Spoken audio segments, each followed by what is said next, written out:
마태복음 21장, 마태복음 21장 23절부터 32절까지입니다. 23절부터 있습니다. 예수께서 성전에 들어가 가르칠새 대제사장들과 백성의 장로들이 나와 이르되 네가 무슨 권위로 이런 일을 하느냐? 또 누가 이 권위를 주었느냐? 예수께서 대답하시되 나도 한 말을 너희에게 물으리니 너희가 대답하면 나도 무슨 권위로 이런 일을 하는지 이르리라. 요한의 세례가 어디로부터 왔느냐? 하늘로부터냐 사람으로부터냐? 그들이 서로 언론하여 이르되 만일 하늘로부터라 하면 어찌하여 그를 믿지 아니하였느냐 할 것이요 만일 사람으로부터라 하면 모든 사람이 요한을 선지자로 여기니 백성이 무섭다 하여 예수께 대답하여 이르되 우리가 알지 못하노라 하니 예수께서 이르시되 나도 무슨 권위로 이런 일을 하는지 너희에게 이르지 아니하리라. 그러나 너희 생각에는 어떠하냐?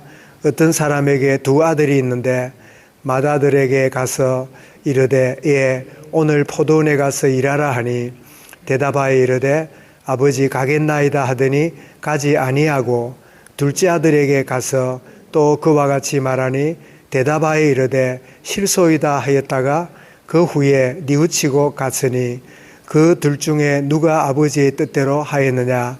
이르되 둘째 아들이니이다. 예수께서 그들에게 이르시되 내가 진실로 너희에게 이르노니 세리들과 창녀들이 너희보다 먼저 하나님 나라에 들어가리라. 요한의 의의 도로 너희에게 왔거늘 너희는 그를 믿지 아니하였으되 세리와 창녀는 믿었으며 너희는 이것을 보고도 끝내 뉘우치지 아니하였도다. 아멘. 예수님은 누구신가 하는 제목으로 말씀을 드리겠습니다. 주일날은 종려주일로 나귀를 타고 주님이 예루살렘 입성할 때 수많은 사람들이 나를 구원하소서 하는 호산나 하면서 주님을 환영을 했는데 월요일에 주님이 성전에 갔을 때 그 성전이 매매하고 완전히 강도의 구릴로 만들어진 것을 보시고 상을 엎으시고 의자를 참 뒤집으시면서 만민이 기도하는 집이라 그 성전을 청결케 하시는 그 일을 하셨는데 그래서 우리는 오늘 성전은 우리의 심령이 하나님의 성전인데 우리의 내면에 참 잘못된 것들이 자리 잡지 않도록 주님 성령으로 깨닫게 하시고 새롭게 되는 심령이 새롭게 되는 참된 성전 청결의 축복이 우리에게 있어야 된다 말씀을 나누는데 오늘 화요일을 맞이했을 때 성전을 청결케 하신 이 주님이 참 의자를 뒤집고 매매하는 상을 뒤집고 막 동물들을 파는 걸 내쫓았다. 그 이야기를 들었던 이 종교 지도자들이 자기들이 소유하고 있고 자기들이 기득권을 가지고 있다는 그 성전에서 자기들 볼 때는 회방을 틀고 완전히 깽판을 지긴 그 예수에 대해서 그 다음날 화요일 날 예수님이 성전에 있는 걸 보고 따지는 겁니다. 그 내용이 오늘 본문 내용인데요. 이 종교 지도자들이 주님에게 이렇게 공격을 하는 그 내용이 화요일 있었던 내용입니다. 그들이 묻기를 이렇게 묻습니다. 아니 당신이 무슨 권위가 있길래 이 하나님의 성전을 이렇게 뒤집어 놓고 당신이 무슨 권세가 있길래 이런 회방을 틀고 이러냐 이렇게 주장하면서 예수님을 이제 공격합니다. 말하자면 성전 청결 사건을 월요일 있었던 그 일을 두고 이제 화요일 날 따지고 있는 거죠. 그럴 때 우리는 예수님이 누군지를 모르니까 예수님이야말로 하나님이시고 하나님이 직접 사람의 몸을 입으시고 우리에게 오신 메시아요 그리스도시구나. 그분이 오셔서 성전을 완전히 엉망 만들어 놓고 완전히 성전을 더럽혀 놓은 이 성전을 직접 오셔서 만민이 기도하는 집이라 하나님이 주인 되시는 주인이 오셔서 그 성전을 청결케 하시는구나. 이렇게 예수님이 누군지를 알았다면 그들은 회개하고 돌이키는 일이 벌어졌을 텐데 오히려 무슨 권세로 무슨 권위로 이 성전을 이렇게 막 함부로 이렇게 뒤집고 이러느냐. 이렇게 할 때 여기에 깔려있는 이유는 뭐죠? 성전을 관리하고 성전의 권위를 누가 가졌다는 뜻이죠?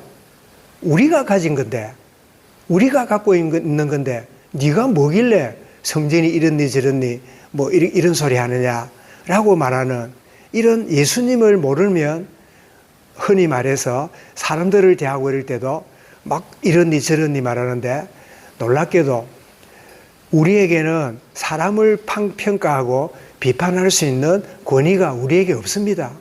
근데 우리도 모르게 내가 누구를 평가하고 누구를 정죄하고 누구에 대해서 말하는 걸 당연시하는 이게 뭐죠?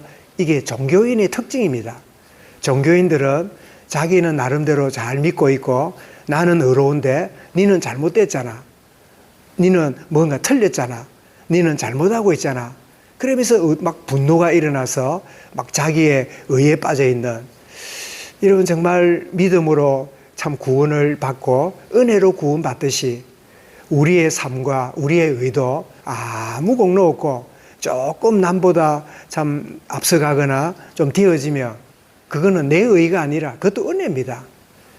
구원도 은혜로 받듯이 남이 다 무너지고 다 무너진 가운데 나는 좀 되어진다면 그거는 자랑할 일이 아니라 하나님 은혜로 되어지고 있는 거지요.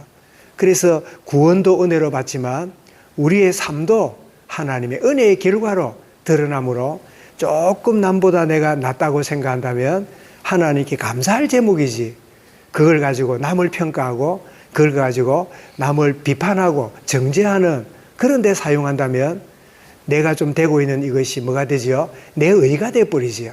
나는 니보다 좀 달라. 나는 니보다 좀 나아. 그러니까 내가 하는 이 말을 내 말을 들어야 돼. 이런 자기의에 빠질 수 있는데 오늘 이 성전 청결케 하시는 이 주님의 이 모습을 보고 무슨 권위로 무슨 권세로 그렇게 하고 있냐고 막 비난하고 있는 이 모습은 예수님이 누군지를 모르고 있기 때문에 이분이야말로 우리가 기다리던 메시아요. 이분이야말로 우리의 인생의 문제 해결하러 오신 그리스도시구나 라고 받아들일 줄 알아야 되는데 그런데 놀랍게도 세례 요한은 세례 받으려고 이 갈릴리 호수로 오시는 이 주님을 보고 보라 세상 죄를 지고 가는 어린 양이로다. 보라 세상 죄를 지고 가는 어린 양이로다. 이 고백은 이사야 53장에 우리의 죄를 지고 참 우리의 허물과 우리의 죄악을 위하여 희생 제물이 되시는 이사야 53장의 내용을 잘 깨닫고 고백한 내용이지요. 세례 요한은 이 나사렛 오신 목수의 아들이지만 그런 모습으로 우리에게 보내신 이 예수야말로 메시아여 그리스도라는 사실을 깨닫고 모든 사람들에게 선포했던 사람이지만 그러나 기득권에 있는 제도권에 있는 이런 바리새인들과 종교주의자들은 자기 틀에 매여서 자기의 신념에 묶여가지고 자기 아집에 묶여가지고 예수를 이런 예수가 올 리가 없다. 왕으로 오거나 대단한 모양으로 오지 이렇게 가난한 집에 목수 아들로 저 나사렛 그 별 볼 일 없는 거기에 이렇게 인물이 나다니 그럴 리가 없다. 예루살렘에 태어나고 왕궁에 태어나거나 대단한 권세를 가지고 올 것이지 또 예루살렘에 입성할 때 백마를 타고 와야지. 예수님은 주일날 뭘 타고 오지? 나귀 새끼를 삐그덕 거리는 같은 그런 별 볼 일 없는 그런 나귀를 타고 온다는 그것이 그리스도가 될 수 있느냐? 성경에 그 스가랴 9장 9절에 분명히 나귀를 타고 오실 것이라 예언되어 있는데도 그들은 성경하고 실제하고 하나가 안 되는 예수님이 누구신지 모르는 이 자기 털과 자기 아집과 자기 자아에 묶여있는 이 종교인들은 복음을 깨닫는데 자기들이 가지고 있는 그 신념이 이 종교의 틀이 얼마나 방해가 되고 걸림돌이 된다는 걸 알지 못하는 그래서 이 화요일 날 이 권위를 가지고 예수님에 대해서 비난하고 있는 이 종교인들을 보면서 우리가 주님을 알아가되 내가 가지고 있는 틀, 내가 가지고 있는 종교적 신념 이런 것들이 주님을 더 알아가는데 방해가 되고 있구나. 그래서 주님, 내가 주님을 알아가되 내 방식대로 아는 것이 아니라 어제까지 알고 있는 그 주님이 아니라 내가 주님을 보되 나라고 하는 틀을 가지고 나라고 하는 어떤 것을 가지고 주님을 알아가는 그런 주님으로 믿고 나가는 내가 아니라 오늘 새롭게 나의 생각과 그래서 예수님이 제자들을 데리고 다니실 때 막 그 풍랑을 잠잠케 하시거나 죽은 자를 살리거나 문둥병자를 고치거나 이럴 때마다 제자들의 반응이 뭐였죠? 그가 누구시길래 풍랑을 잠잠케 하시는가? 그가 누구시길래 죽은 자를 살리시는가? 그가 누구시길래 그 소경의 눈을 뜨게 하시는가? 제자들의 갖고 있는 종교의 틀을 깨뜨리는 그 종교의 그 모든 신념을 무너뜨리는 게 제자 훈련이었잖아요. 오늘을 참 시작하면서 예수님은 누구신가? 내가 알고 있는 내 방식대로 주님이 아니라 주의 성령이여 내가 주님을 더 알아가고 주님을 더 깊이 참 깨달아가는 복된 하루가 되어지도록 은혜로 함께하여 주옵소서. 주님은 나의 참된 구원자시고 나의 하나님이고 나의 그리스도고 세상 끝날까지 함께하시는 동행자이심을 아는 그래서 어제까지 아는 주님이 아니라 오늘 새롭게 요한에게 하늘 문을 열고 그 부활의 주님의 모습을 보여준 것처럼 오늘 예수님을 더 깊이 알아가는 복된 하루가 되도록 은혜로 인도하시고 역사하여 주옵소서. 이 말씀을 마음에 담고 우리 합심해서 기도하겠습니다.